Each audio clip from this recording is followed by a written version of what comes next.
Salam à toutes et à tous, ravi de vous retrouver dans Horizon Jeune, votre émission de débat, d'échange et de partage sur Lumière du Monde Télévision. Nous sommes à Kinshasa et le plaisir est vraiment grand d'y être. Nous allons aujourd'hui parler d'un sujet qui vous intéresse, qui nous intéresse également. Nous parlerons de la politique. Quel rapport le chrétien doit-il entretenir avec la politique? On en parle aujourd'hui. On se retrouve juste après le générique.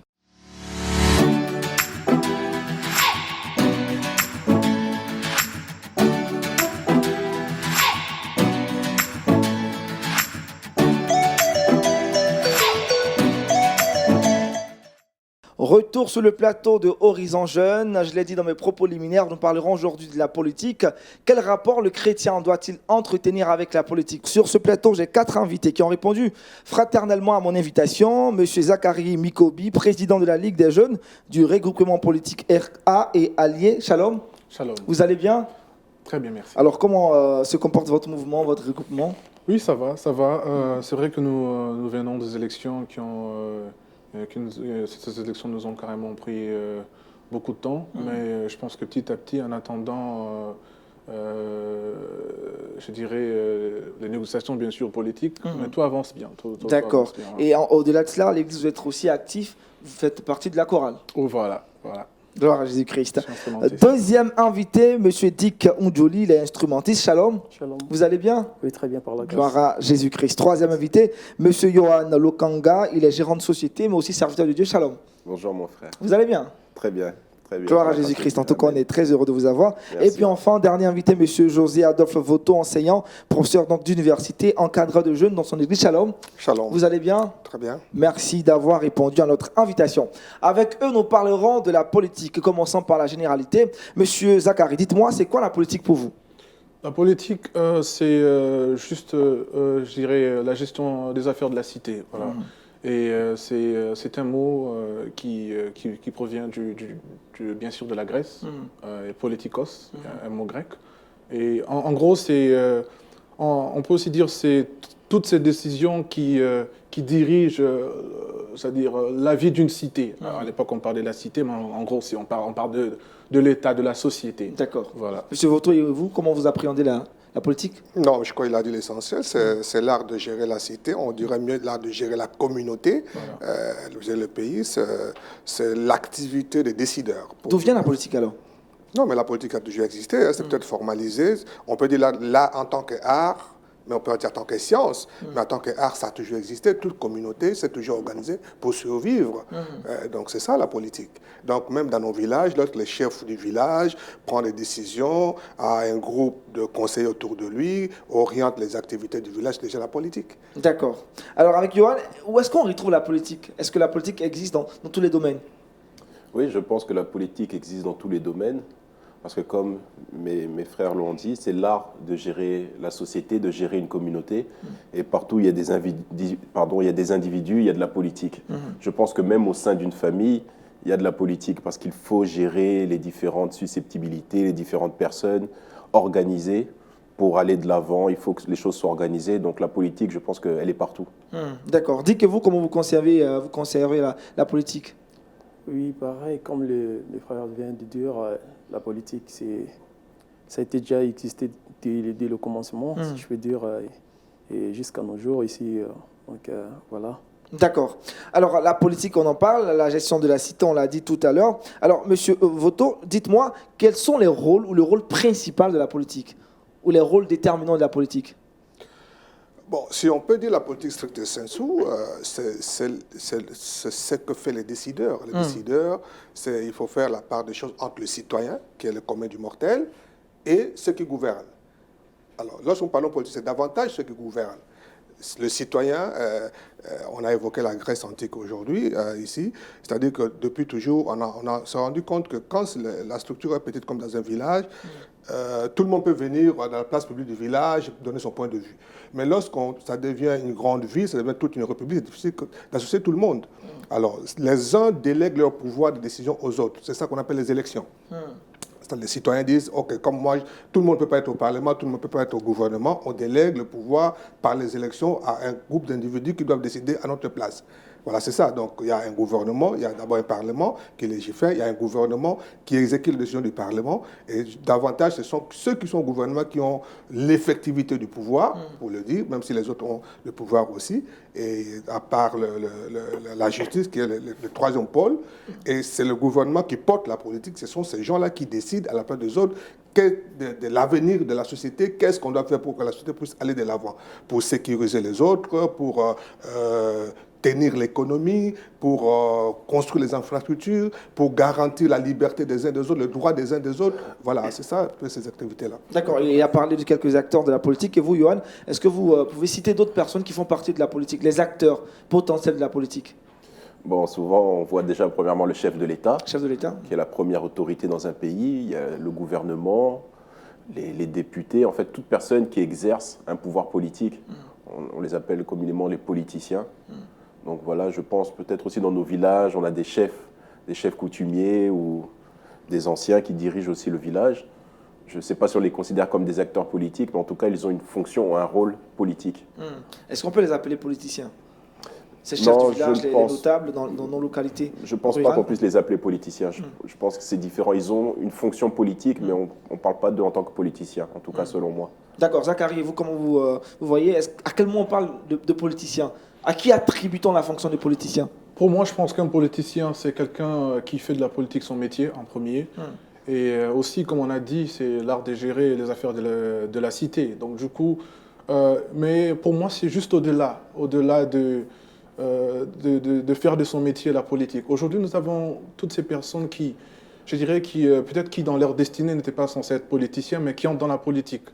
Et moi, je n'appelle pas ces gens des politiciens, mais plutôt des perturbateurs. Perturbateur. Voilà, exactement. Alors pour moi, je pense qu'au-delà de mettre, c'est-à-dire de faire de son métier la politique, il y a aussi bien sûr des valeurs, il y a aussi des critères à remplir. D'accord, Des critères à peut-être qu'on en remplir. parlera des Voilà. critères dans la suite de l'émission. Monsieur Voto, je reviens vers vous. Pour vous, à qui attribue-t-on la fonction de politicien? Est-ce que vous les rejoignez, celui qui fait de la politique son métier ou autre chose? Je ne partage pas cet avis-là. Allez-y, dites-nous. Je suis contre le fait qu'on fasse de la politique son métier. La politique, ce n'est pas un métier. La politique, c'est une vocation. Chacun, lorsque nous allons aux études... C'est quoi la différence entre le métier et la vocation? Le métier, c'est que je ne fais que ça. Je ne fais que ça dans la vie. Si ce n'est pas ça, je ne fais rien. C'est ça un métier. D'accord. Donc, lorsque nous allons à l'université, lorsque nous allons aux études, je ne me prépare pour faire un métier. N'est-ce pas? Moi, je suis enseignant. Quelqu'un peut aller à l'université pour faire... Il est médecin. Mon frère, il est homme d'affaires. C'est ça son métier. Mais et c'est ça le malheur des Africains. D'accord, Lorsque nous faisons de la politique notre métier, et à un moment, on ne peut pas passer toute votre vie à faire la politique. Mais quand vous êtes jeune, si vous n'avez pas, comme mon frère qui vient des élections, si vous n'avez pas un mandat, vous n'avez pas été élu, vous faites quoi? Vous faites quoi de votre temps? Et c'est là où les gens deviennent médiocres. Parce que, comme il en a fait son métier, c'est-à-dire son gagne-pain, et si ça ne marche pas, il est prêt à se vendre. C'est ça le problème. Sous d'autres cieux, les gens font la politique par vocation. J'ai un métier, je suis médecin, je suis homme d'affaires, je suis enseignant, mais je sens cette vocation. Autant que nous allons servir le Seigneur par vocation. Hein, tout le monde n'est pas pasteur. On peut être, même les pasteurs, il y va par vocation. Donc, ce n'est pas un métier, mais c'est une vocation. C'est-à-dire, je sens ça, je sens le besoin de servir mon peuple, mais j'ai mon métier. Je souhaite que chaque politicien ait son métier. Et quand au début, on fait la politique par métier, c'est ça où le dérapage arrive. Johan, par rapport à l'avis de M. Voto, pour vous, qu'est-ce que vous en pensez? La politique ne doit pas être un métier. Bon, Mais une écoutez, vocation. Ça dépend maintenant de ce qu'on entend par métier, parce que c'est vrai que les politiciens aussi gagnent leur vie. Il y a des personnes aussi, il y a des écoles aussi, je pense à l'ENA en France, je ne sais pas si en Afrique on a ce genre d'école, qui forment des politiciens. Donc effectivement, on peut apprendre à être politicien, mais je rejoins mon aîné pour dire qu'on ne devrait pas faire de la politique pour gagner sa vie. Ça ne doit pas être le but de la politique, gagner de l'argent. Ça doit vraiment être d'améliorer le sort des citoyens. Zachary, vous êtes politicien. Oui. Pour vous, la politique peut être un métier. Vous l'avez dit tout à l'heure. Non, ça c'est selon la définition. Si maintenant nous essayons de décortiquer, d'aller en profondeur, c'est autre chose. Par exemple, lorsque j'ai dit que la politique, c'est celui qui fait de la politique son métier, on a bien dit la politique, c'est l'art. En fait, excusez-moi, c'est le fait de gérer les affaires de la cité. Je suis d'accord avec le pasteur qui a dit. Alors, c'est vrai que le problème actuel dans nos pays ou dans notre pays, c'est le fait que les gens veulent faire de la politique que leur seul métier. C'est quoi le danger quand on fait de la politique notre métier? Alors du coup, par exemple, nous avons vu dans certains pays africains, même ici aussi en RDC, quand tu fais de la politique ton métier, automatiquement, parce que la politique ne peut pas toujours te satisfaire au niveau financier, à moins que c'est-à-dire tu puisses dans la trésorerie publique. Alors moi, par exemple, je suis licencié en gestion des ressources humaines, j'ai travaillé dans les ressources humaines et aussi j'étais consultant des ressources humaines dans certaines structures. Alors mon métier, je suis en ressources humaines. Bien sûr, je suis aussi dans... La politique est une vocation pour vous? C'est une vocation, mais aussi, je dirais, on peut se dire que c'est un métier, mais je dirais que c'est mieux que ça soit une vocation. Voilà. D'accord, mais vous considérez, vous, la politique un peu comme un métier? Je considère plus comme une vocation. Je dirais plus comme une vocation, voilà. Voilà. Dites votre avis là-dessus. Politique, métier, vocation? Moi, je pense que c'est une vocation. Oui. Parce que c'est un métier. Si c'est un métier, là, tout le monde peut ramasser, il peut commencer à apprendre à faire la politique. C'est ça qui nous tue aussi dans notre pays. J'accuse pas mon pays, mais c'est ce qu'on voit. Quelqu'un n'est pas appelé d'être politicien et puis, comme il travaille avec quelqu'un déjà qui est dans la politique, il apprend comment parler, comment faire ceci, cela. Et puis un jour comme ça, il est devenu député, il n'arrive pas à arranger des choses. Monsieur Vouto, il existe quand même des écoles de politique? Bien sûr, il faut distinguer la politique en tant qu'art et en tant que science. Oui, la politique, ça c'est à l'université. Mais ce n'est pas tous ceux qui font la politique à l'université deviennent politiciens. Politiciens. Oui, c'est vrai. Ouais, ils peuvent devenir des conseillers, ils peuvent devenir enseignants. C'est un peu pour comprendre c'est quoi la politique, donner des conseils, étudier les principes. Mais c'est pas, ça ne les oblige pas forcément. J'ai dit, c'est un art parce qu'il faut les sentir. D'accord. Il faut sentir depuis son jeune âge, j'aime faire ça, je sens que je peux faire ça. Il y a une pulsion qui pousse de l'intérieur. Ce qui fait que même des grands hommes politiques n'ont pas fait les Sciences Po. C'est cela. C'est ça. Donc ils ont ça, ils ont cet art-là, c'est inné, ils sont appelés pour ça, que lorsqu'ils parlent, ils convainquent. C'est ça. D'accord, je reste avec vous. Est-ce qu'il existe des critères intellectuels, moraux, spirituels pour faire de la politique, et même physique? Forcément. Lesquels? Forcément. Lesquels sont les critères? D'abord, il faut... Parce que lorsque vous faites la politique, vous êtes un homme public. D'accord. C'est tout le monde qui vous juge. Et les gens vous jugent sévèrement. Donc, il faut répondre à certains critères. Il faut être... bon, j'ai dit pêle-mêle. Allez-y, énumérez les critères. Exemple, la politique, c'est une fonction parlante. Vous ne pouvez pas faire la politique, vous ne pouvez pas être un bon politicien si vous ne savez pas parler. Il faut avoir des atouts pour parler. C'est comme les pasteurs. Vous ne pouvez pas être un pasteur, un prédicateur si vous ne parlez pas bien. La politique aussi, ce sont des métiers comme les prédicateurs, comme les politiciens, comme l'enseignant. Si vous n'avez pas d'atouts pour parler, ça sera difficile. Et comme vous êtes jugé par la communauté, il faut avoir une qualité morale. Ne fût-ce que comme ils ont l'art de nous dribbler, il faut quand même donner l'impression... Ça s'apprend aussi dans les écoles de Sciences Po, l'art de dribbler. Non, mais vous savez d'une manière générale, ici ou ailleurs, lorsqu'on parle politicien, ça a une connotation quelque peu péjorative. C'est cela. Ça, c'est vrai. Il faut même si en campagne électorale, on dit une chose, après la campagne, on fait autre chose, mais au moins, pour convaincre, pendant la campagne, il faut donner l'impression qu'on a une bonne moralité, sinon ça ne passe pas. D'accord. Avoir une bonne moralité, avoir un quotient intellectuel requis pour aborder certaines questions des sociétés, moi je crois que c'est important. C'est important. Ouais. Johan, pour vous, d'autres critères à relever pour faire de la politique? Il faut être exemplaire. Exemplaire. Il faut être exemplaire. Il faut aussi avoir un leadership, être un leader. Mais moi, je pense aussi que ça doit être un appel. Ça doit être un appel. On doit vraiment ressentir que le Seigneur... Parce qu'on est dans une émission chrétienne. Donc on parle aussi, vous avez demandé s'il y a des critères spirituels. Nous sommes chrétiens ici. Et je pense qu'en tant que chrétien, on doit se laisser conduire par l'Esprit de Dieu. Et si on fait de la politique, ça doit être une impulsion qui vient de l'Esprit de Dieu. Je ne pense pas que ça doit être un choix qui doit venir de nos émotions ou de nos pensées ou de notre intelligence. On doit vraiment ressentir que le Seigneur nous pousse vers cette direction parce qu'il a un plan pour une ville, pour un État.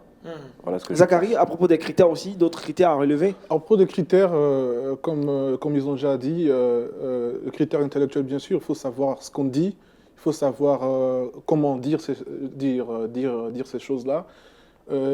Et aussi, je parle de la moralité. Voilà. Il faut être quelqu'un qui a une bonne réputation dans sa société. Je toujours dis aux gens, il est vraiment impossible de chercher à impacter tout un pays, toute une circonscription, sans pour autant impacter juste ton quartier, ton avenue.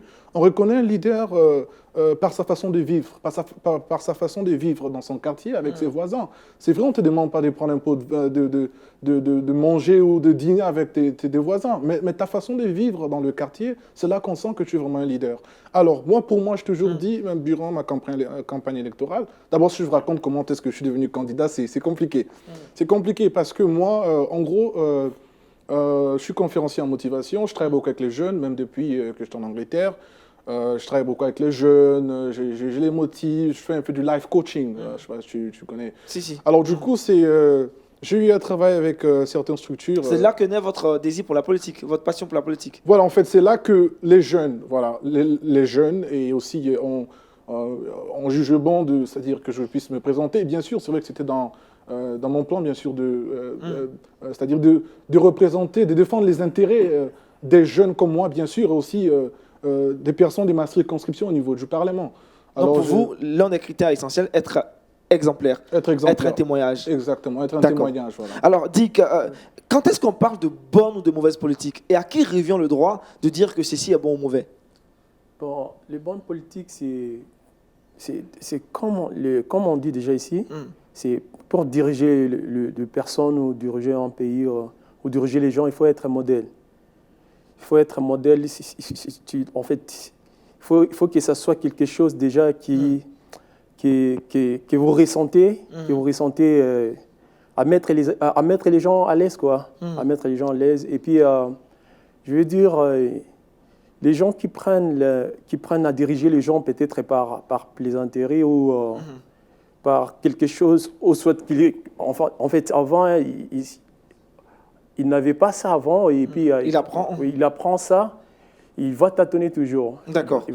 Alors, monsieur Voto, je viens vers vous. Je parlais là de bonne ou mauvaise politique. À quel moment parle-t-on de bonne ou de mauvaise politique? Et à qui revient le droit de dire que cette politique elle est bonne ou elle est mauvaise? Et la politique, on l'a fait pour la population, pour les citoyens, pour la cité.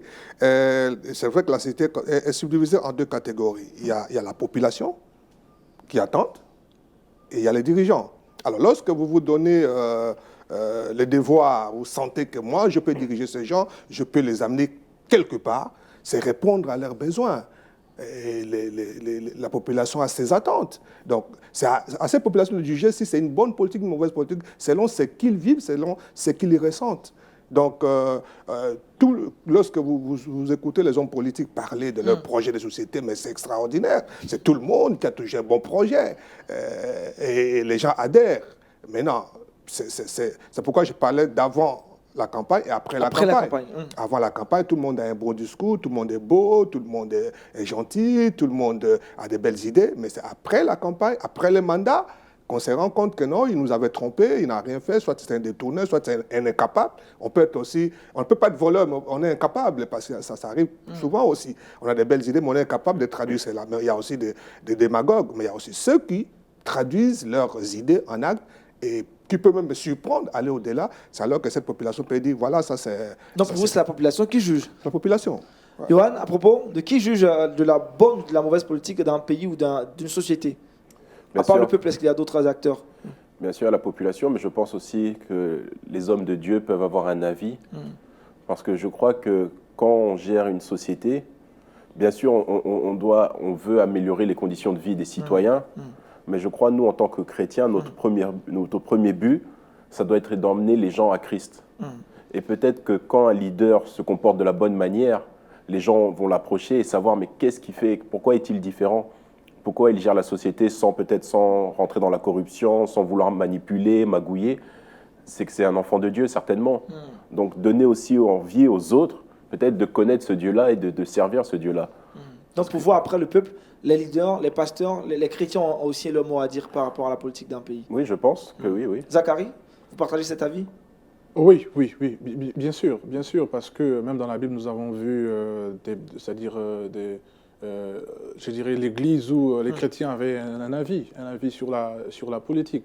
Alors pour moi, je pense que c'est, comme on dit les autres, la mauvaise politique, c'est simplement lorsque cette politique ne répond pas, bien sûr, aux besoins du peuple, parce que que tu sois député, que tu sois maire ou, je sais pas, président de la République, ton but, c'est de servir le peuple, de répondre aux besoins du peuple.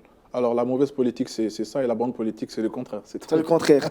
Alors, Monsieur Voto, aujourd'hui, sous notre tropique, quels sont les tares et travers qu'on retrouve dans la politique?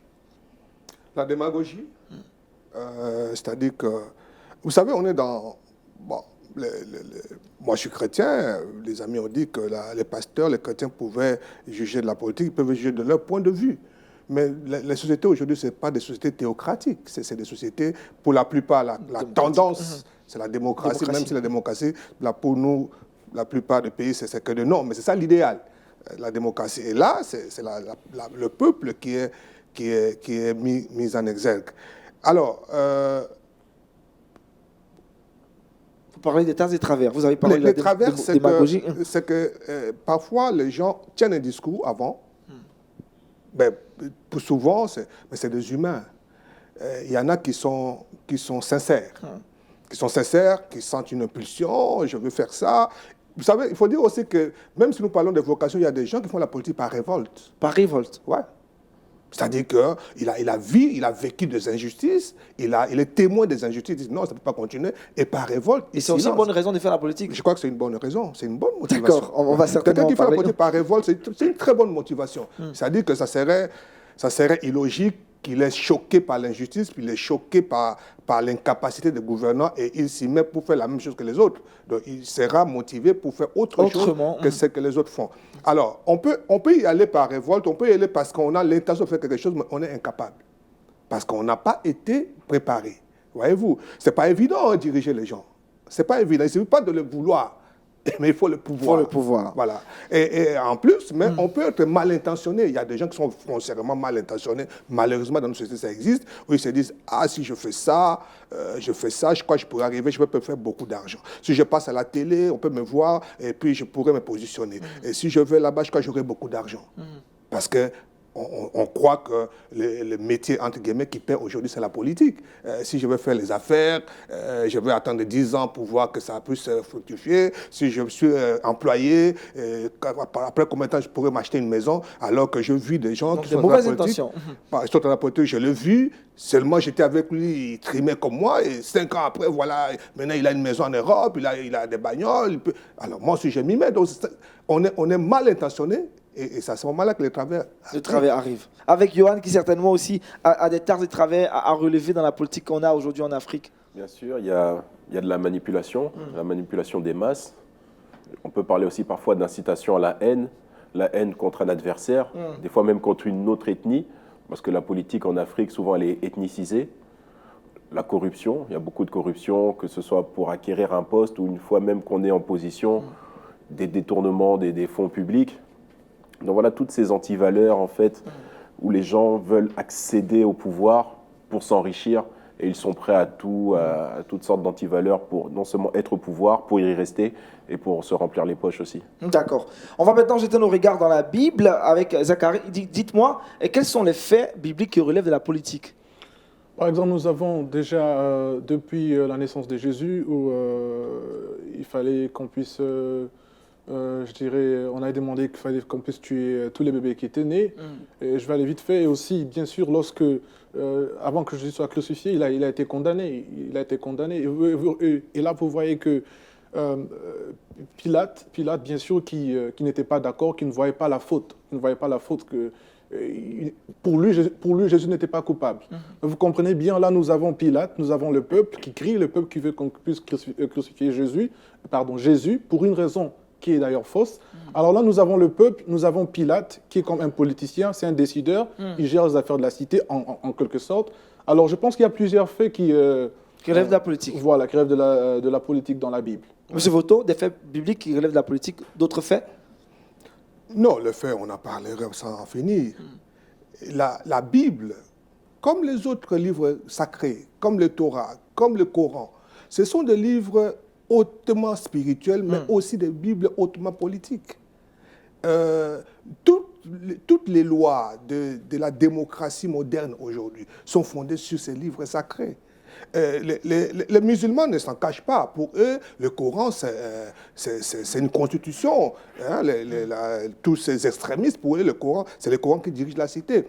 Les chrétiens les sociétés dites chrétiennes, entre guillemets, sont un peu plus modérées. Ils s'inspirent de la Bible. Mais si nous revenons à la Bible, si vous voyez un personnage comme Abraham, il était déjà en contact avec les hommes politiques, il a traité avec des rois. Mais si vous descendez... Mais Moïse, c'était un homme politique. Les Joseph, les David, les Salomon, même si les prophètes jouaient un rôle. Mais dans tout l'Ancien Testament, tous les personnages phares de l'Ancien Testament, c'est des hommes politiques. D'accord. Johan, avec toi, je veux savoir, est-ce que Jésus, à son époque, s'est prononcé sur la politique? Ou a eu un regard sur la politique? Oui, il a eu un regard sur la politique. De quel regard? Moi, j'aime cette phrase où il dit « Mon royaume n'est pas de ce monde ». C'est-à-dire que Jésus, malgré tout, considérait les hommes politiques. Il dit à César ce qui est à César, mais à Dieu ce qui est à Dieu. Donc, il considérait les hommes politiques. Il n'appelait pas à se rebeller contre les autorités politiques, mais lui, il considérait que son royaume n'était pas de ce monde. Il y a un passage aussi où une personne lui demande d'être juge dans ce qui concerne le partage de l'héritage avec son frère. Et Jésus dit, mais qui m'a établi pour être juge de vos partages? Donc, il ne se considérait pas comme un acteur politique, quelqu'un qui devait gérer les problèmes de la société, mais il avait, si je peux dire, une fonction, en tout cas une autorité qui était uniquement spirituelle. Zacharie, la position de Jésus, est-ce que, comme il le dit à l'instant, Jésus était plutôt dans le monde spirituel, s'intéressait plutôt aux choses spirituelles? Oui, exactement, parce que Jésus avait une mission, il avait une mission bien sûr précise. Alors, ce qu'il a mentionné, c'est valide, c'est valide. Jésus avait une mission particulière. Et par exemple, il a mentionné il nous a bien sûr, Jésus dans son passage, je dirais sur terre, il nous a bien sûr appris à respecter les autorités. C'est pourquoi il a dit rendre à César ce qui est à César, même s'il a été crucifié en pensant qu'il avait dit le contraire. Donc je pense que voilà, c'est ça. C'est cela. Alors, Monsieur Voto, est-ce que la Bible aujourd'hui, ou disons quand on la lit, pose-t-elle le fondement de la responsabilité sociopolitique du chrétien? Tout à fait. Dites-nous pourquoi. Tout à fait. Pour revenir à Christ. À Christ, la Bible dit entre les lignes. Mais pour les Juifs que Jésus est venu prêcher, pour eux, Jésus, c'était l'homme idéal pour en faire le roi, pour se libérer des Roms. C'était ça. C'est Jésus qui a pris du recul. Mais les autres pensaient que c'était la libération du peuple juif parce qu'ils étaient sous l'esclavage du Romain et tout et tout. Mais la Bible, tout entière, que ce soit le Nouveau Testament ou l'Ancien Testament, pose le fondement de la responsabilité du chrétien vis-à-vis de sa société. Que ce soit comme citoyen, c'est-à-dire un bon chrétien, et qui contribue, parce que la responsabilité politique, ce n'est pas seulement au sommet, mais aussi à la base, mais aussi au sommet. La Bible parle de juges, la Bible parle de dirigeants, donc la Bible donne assez d'outils pour que ce soit les citoyens ou les dirigeants puissent se rendre de bons services à sa société. D'accord. Johan, à propos de la question, responsabilité sociale du chrétien, est-ce que la Bible en parle? Est-ce qu'elle pose des fondements? Bien sûr, je pense que la Bible, en tout cas la parole de Dieu, nous dit comment on doit vivre en société, comment on doit se comporter. Je pense que la valeur qui incarne le chrétien, ou qui doit incarner le chrétien, c'est l'amour du prochain. Christ lui-même, il est venu par amour pour que nous soyons sauvés. Et quand nous sommes chrétiens, c'est ce que nous enseigne la parole de Dieu, la Bible. On doit aussi manifester l'amour à l'égard de nos prochains. Alors, est-ce que le chrétien, avec tout ce qui a été dit, peut adhérer, militer dans un parti politique? Oui, il peut. C'est tout à fait. Donc, moi, je crois, oui, les chrétiens peuvent faire la politique, peuvent s'adhérer dans la politique. Ce qui est problème, c'est les témoignages d'un chrétien dans la politique. Donc c'est ça ce qui est l'important. D'accord. Monsieur Voto, adhésion et aussi, est-ce que le chrétien peut adhérer, donc, je dirais, dans un parti politique et surtout être un militant actif dans un parti politique? Mais pourquoi pas? Un chrétien, c'est un citoyen.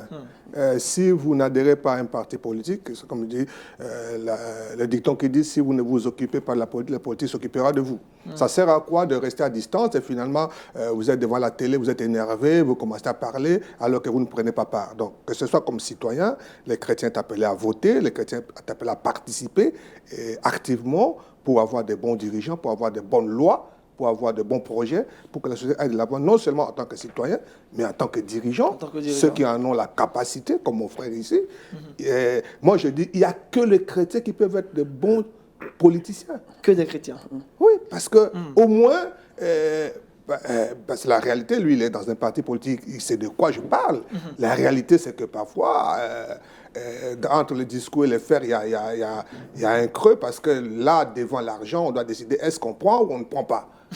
Et c'est là où les chrétiens peuvent peser. S'il est dans ce petit groupe, il dit non, on ne prend pas parce que c'est l'argent du trésor public. Et il n'y a que les chrétiens qui peuvent peser. Parce qu'à un moment, face à sa conscience, la parole de Dieu peut nous arrêter. Humainement, comme ça, sans la parole de Dieu, il y a des choses qu'on ne peut pas faire. Il y a des choses au-delà duquel on ne peut pas aller. Mais au-delà de laquelle on ne peut pas aller. Mais avec la parole de Dieu, on peut s'arrêter. On peut s'arrêter. D'accord. On peut avoir un frein. Zachary, vous êtes politicien, on dira. Vous êtes un homme politique. Est-ce que vous serez prêt à vous participer à une révolution sociale? Révolution sociale, oui, pourquoi pas. Mais ça dépend en fait ça dépend bien sûr de la cause. Bien sûr, comme vous avez mentionné, c'est une révolution sociale, pourquoi pas. Oui. D'accord, donc vous êtes prêt à participer à une révolution sociale. Alors, Yohan, à quel moment le chrétien a-t-il le droit de protester, contester, désobéir même aux autorités de son pays?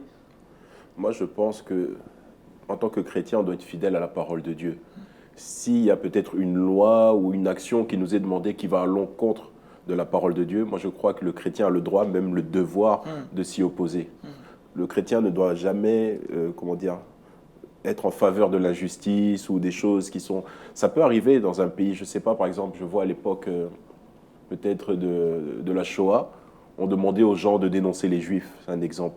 Moi, je pense qu'en tant que chrétien, il faut savoir des fois s'opposer, même si c'est la loi, mais si vous voyez que ça va à l'encontre de la parole de Dieu, à l'encontre de la justice, il faut pas obéir. Un chrétien doit prendre des positions pour la parole de Dieu. D'accord. Monsieur Voto, et vous, le chrétien syndicalisé, protester, contester, même désobéir aux lois de son pays, comment doit-il le faire? Pacifiquement ou faire des marches, comme on connaît l'Afrique aujourd'hui, beaucoup plus de marches, de meetings qui tournent parfois à la bagarre? Toutes les lois, au-delà de la parole de Dieu, toutes les lois elles-mêmes, notamment la loi de la Constitution, toutes les constitutions de toutes les républiques donnent un mécanisme pour protester à la loi. C'est-à-dire que quand la loi est inique, la loi elle-même demande même aux citoyens de protester. Si c'est dans ces conditions-là, je crois que le chrétien doit marcher. Si la loi ne le permet pas? Et si la loi ne le permet pas, non, oui.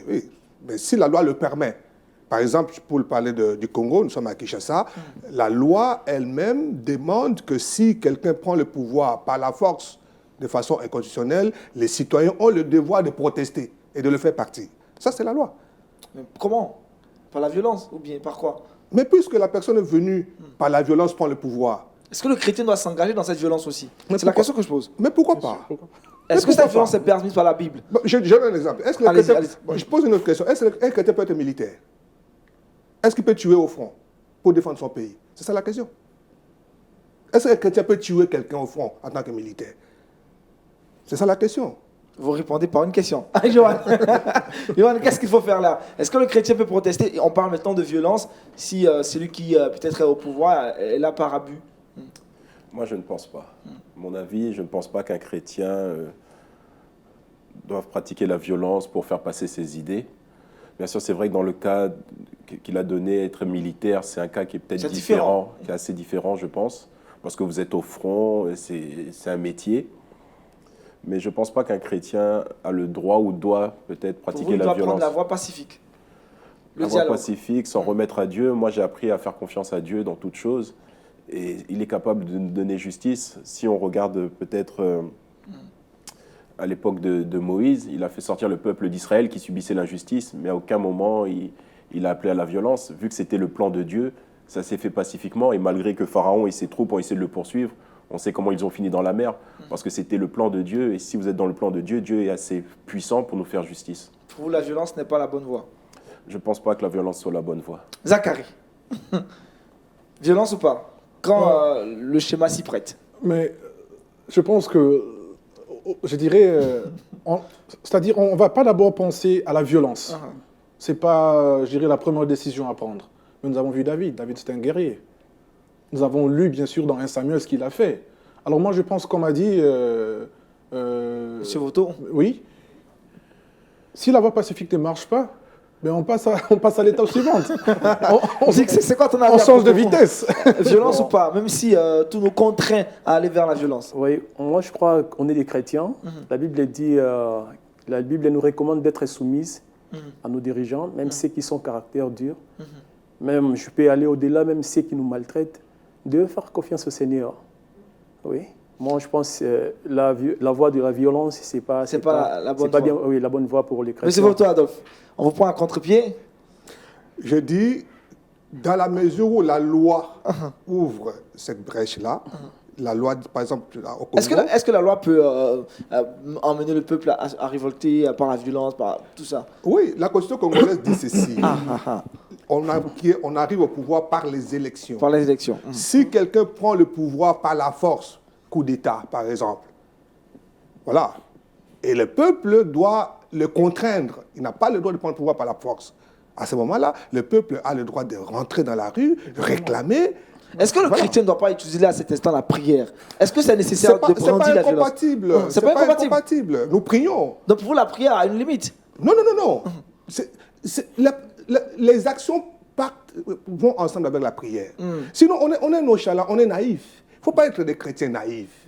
Nous sommes dans une société africaine où les gens paraissent forts, les gens prennent le pouvoir par la force. Ils viennent par un coup d'État, par la rébellion, ils s'installent. Nous prions, bien sûr, mais cela n'empêche pas que nous puissions réfléchir, nous puissions raisonner, nous puissions réclamer nos droits. C'est la loi qui demande aux citoyens de contester un pouvoir qui s'implante par la force, c'est-à-dire par les armes, par la rébellion ou par un coup d'État. Est-ce que le chrétien peut forcément s'inscrire dans cette loi? Est-ce qu'il est obligé de suivre cette loi? Mais je suis citoyen. Je suis chrétien et citoyen. Et en tant que chrétien, vous savez, c'est une question d'irresponsabilité. Mais est-ce que cette loi est biblique? Mais pourquoi pas? Qu'est-ce qui est anti-biblique dans cette loi? Ce qui est biblique, c'est que nous devons accepter que les gens à qui nous avons donné le mandat viennent au pouvoir. C'est ça ce qui est biblique. C'est ça ce qui est normal. C'est ça que recommande la loi, même la loi de citoyens. Mais si quelqu'un vient enfreindre cette loi, n'est-ce pas que c'est démissionnaire de le laisser faire, laisser couper de la population? Non seulement, quand ils viennent au pouvoir par la force, ils viennent au pouvoir par le coup d'État, nous le voyons partout en Afrique ou ailleurs, ils sont en train de mater cette population. Mais vous avez cette capacité de lui dire non et de le ôter de loi pour donner la paix à la population. Je suis déjà vu dans un pays où le pays est en guerre, en insécurité depuis un quart de siècle, 25 ans. Vous vous rendez compte? Tout ce que nous disons là, c'est théorique. Je vous parle de mon pays.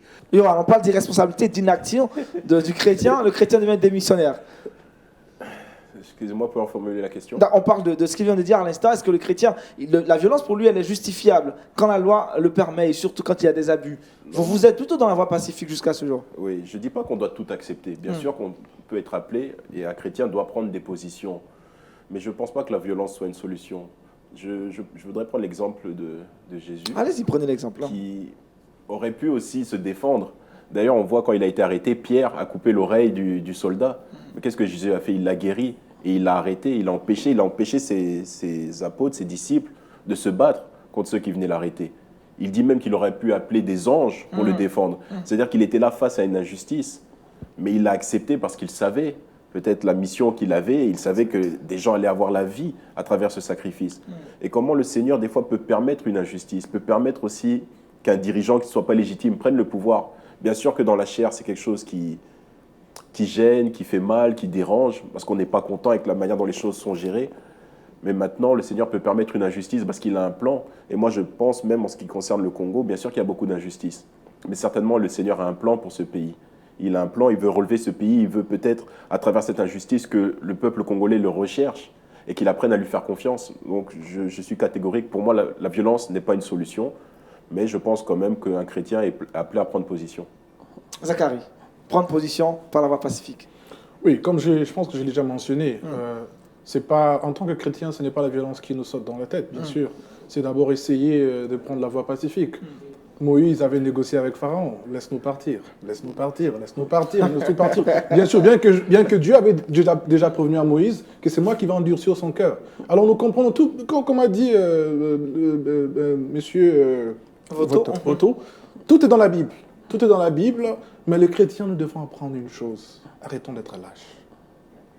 Au fur et à mesure... Vous, les chrétiens sont lâches aujourd'hui? Pas tous. Sont peureux? Pas tous. Certains sont poltrons. Nous voulons en fait trop spiritualiser les choses. Voilà pourquoi nous laissons l'espace à ces personnes-là. Vous savez de qui je parle? Ces personnes-là. Des personnes qui n'ont pas... permettez-moi, nous laissons l'espace aux occultistes.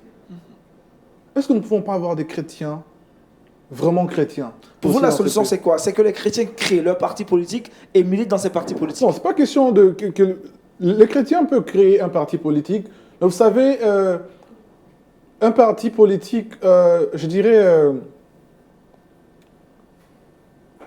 un chrétien créer un parti politique, comme nous voyons bien sûr en RDC, parti chrétien, je ne sais pas, pour la démocratie ou je ne sais pas quoi, c'est en fait le fondement d'un parti politique. Nous devons nous inspirer bien sûr des principes bibliques, vous voyez, lorsque nous militons, lorsque nous sommes dans un parti politique. Et aussi, on n'adhère pas à un parti politique où on ne craint pas... Il faut voir en fait le fondement de ces partis politiques. Le fondement de ces partis politiques. Exactement, exactement. Alors, lorsque nous voyons un parti politique, nous voyons la lutte, la raison pour laquelle ces partis politiques existent. Alors, nous saurons réellement, est-ce que ces partis politiques est aussi basé, s'inspire du christianisme, s'inspire des lois divines, comme quelqu'un l'a mentionné il y a quelques minutes, chez les musulmans par exemple. Les musulmans, le Coran, je dirais, chez les musulmans, ils s'inspirent beaucoup du Coran pour même écrire leur constitution, pour voter les lois, pour faire des choses. Alors moi, je pense que créer un parti politique, c'est bien, mais ça ne veut pas dire parce que tu as mis chrétien que tu es vraiment chrétien. Non, c'est ce que tu fais. D'accord. Monsieur Voto, que dites-vous des partis politiques qui existent à travers le monde? De partis chrétiens. Des partis chrétiens politiques. Ben, je crois que c'est un idéal. C'est sûrement des partis qui disent nous voulons traduire en actes tous les principes bibliques. C'est une bonne chose. Mais ce que je ne partage pas, c'est prétendre faire un parti que pour les chrétiens. C'est illusoire. Nous sommes d'abord citoyens. D'accord. Hein? Donc, un pays comme le nôtre, c'est pas l'Église, c'est pas le royaume des cieux. Nous sommes sur terre, c'est un pays qui a ses lois, qui fonctionne sur le principe de la cité. Donc, lorsqu'on crée un parti, on peut dire un parti chrétien, mais c'est juste pour s'inspirer des principes bibliques. Et c'est bon aussi qu'un chrétien puisse voir le projet de société de ce parti, comment ce parti fonctionne, quel est ses leaders, quel est son témoignage pour adhérer à ce parti. Même si moi, je suis de ceux qui encouragent les chrétiens à adhérer au parti politique, qui encouragent les chrétiens qui ont le niveau comme mon frère de créer des partis politiques. Et ça ne doit pas être clos, ça doit pas être limité aux chrétiens. Parce que si vous avez un grand leader, un bon leader qui a un bon témoignage, ça peut être aussi une façon d'évangéliser implicitement. Donc quand il fait du bon travail, et il a un témoignage, il peut par moment témoigner, dire voilà ce que Dieu a fait pour moi en privé pour que j'arrive là où je suis. C'est un grand témoignage, c'est une grande évangélisation. Donc les chrétiens doivent créer des partis, doivent adhérer aux partis pour influencer. Quand Christ dit aller dans toutes les nations pas aussi les groupuscules. Parfois, nous, on voit toujours, nous sommes au niveau de la cité, au niveau plus bas, au niveau de la populace. Mais nous devons influencer au sommet aussi. Or, nous savons qu'à ce niveau-là, il a évoqué tout à l'heure, ce ne sont pas forcément des chrétiens qui décident. Il faut que des chrétiens convaincus, des enfants de Dieu, nés de nouveau, accèdent à cette sphère pour influencer, pour dire aux autres que vous y arrivez peut-être par des pactes avec le diable et tout ça, mais moi j'y suis. Et peut-être, on a vu dans la Bible, il y avait des enfants de Dieu qui avaient un esprit supérieur. Et ils doivent adhérer à cette sphère-là. Bien noté. Alors, notre émission est en train de prendre fin. Yohan, dites-moi, quel doit être le rôle de l'Église dans la cité, dans la gestion de la politique aussi? Moi, je pense que ce n'est pas le rôle de l'Église que de s'occuper des affaires politiques. Bien sûr, un chrétien peut être libre d'entrer dans une fonction politique ou dans des activités politiques, mais je pense que le rôle de l'Église, c'est d'amener les hommes à connaître Christ, premièrement, et à le servir. Pour vous, l'Église ne doit pas avoir de rapport avec la politique? Je pense que ce n'est pas son rôle.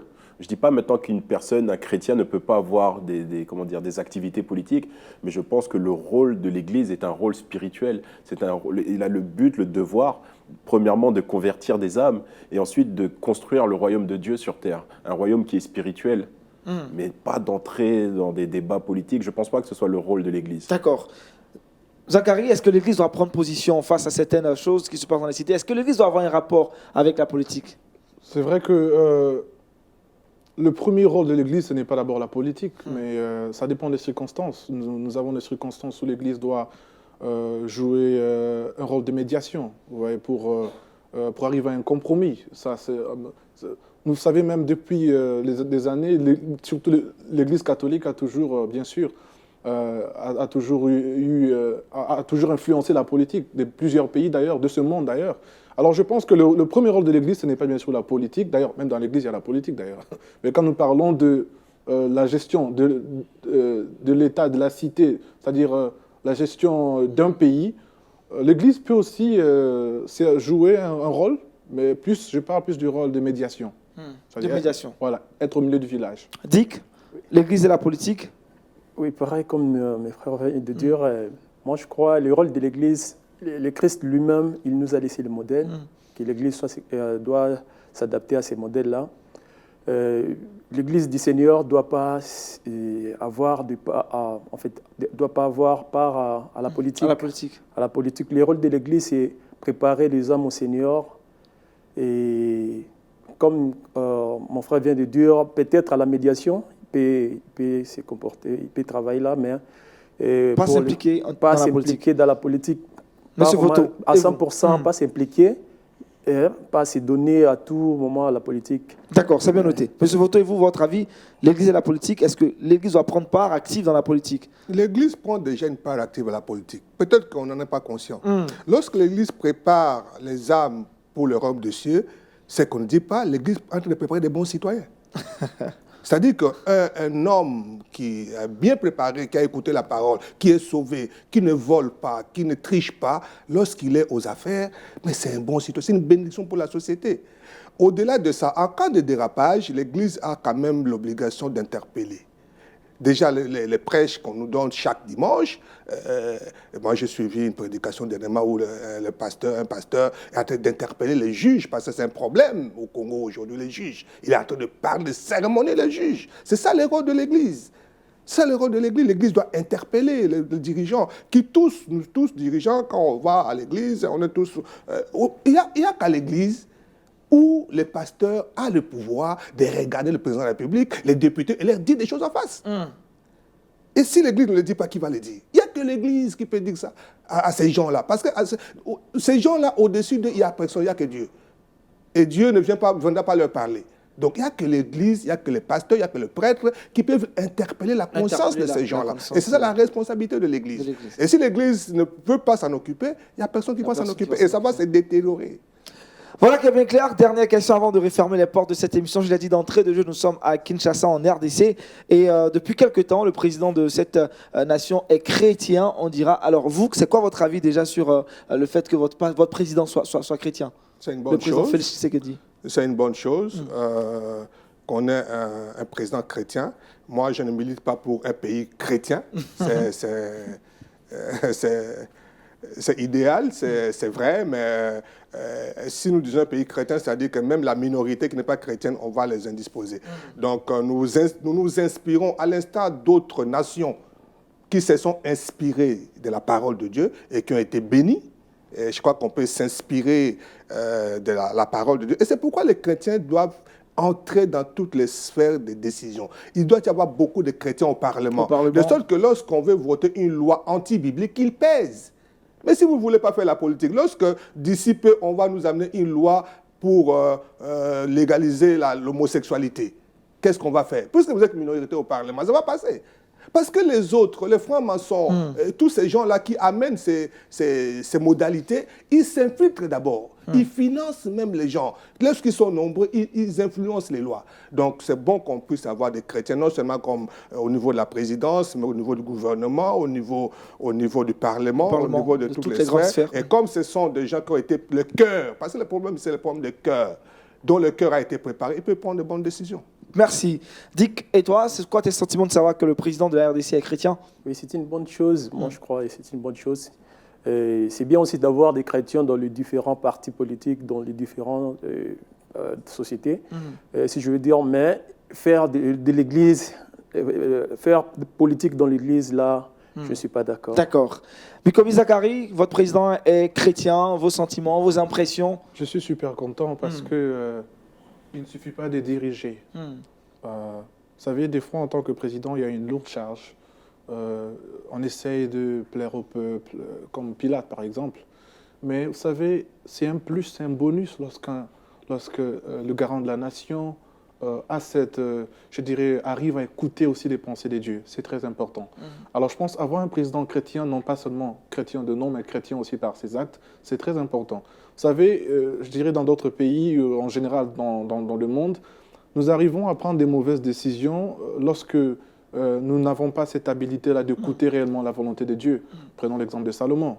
S'il pensait, si réellement il prenait la décision selon lui-même, selon sa chair, selon ce que les gens disent, mais je pense qu'il aurait pris une mauvaise décision.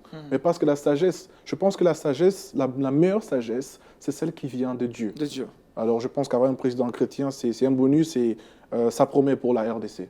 Voilà qui est intéressant. Yannick, Johan, pardon, président chrétien, avis, impression, regard. C'est une très bonne chose que notre président soit un chrétien.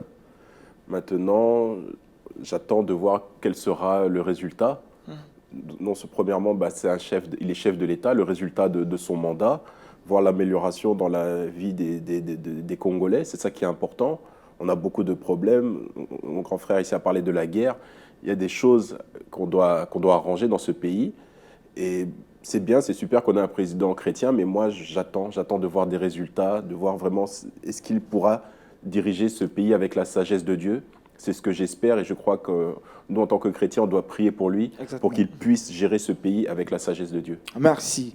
Voilà qui met fin à cette émission sur ce plateau. J'ai réussi 4 invités avec qui j'ai échangé. Nous avons parlé de la politique. Merci encore à M. Zachary Mikobi, également à M. José Adolphe Voto, à M. Johan Lokanga et enfin à Dick Undoli. On a pris du plaisir à partager ces instants avec vous. Merci à vous aussi, très chers téléspectateurs, de nous avoir suivis. Cette émission est à revoir sur notre site internet www.lumieredumonde.tv, mais aussi sur notre page YouTube LMTV, et aussi une salutation particulière à ceux qui nous ont suivis depuis Pointe-Noire, Libreville et Undiamina. On se retrouve dans une semaine pour un autre épisode de Horizon Jeune. D'ici là, portez-vous bien. Shalom chez vous.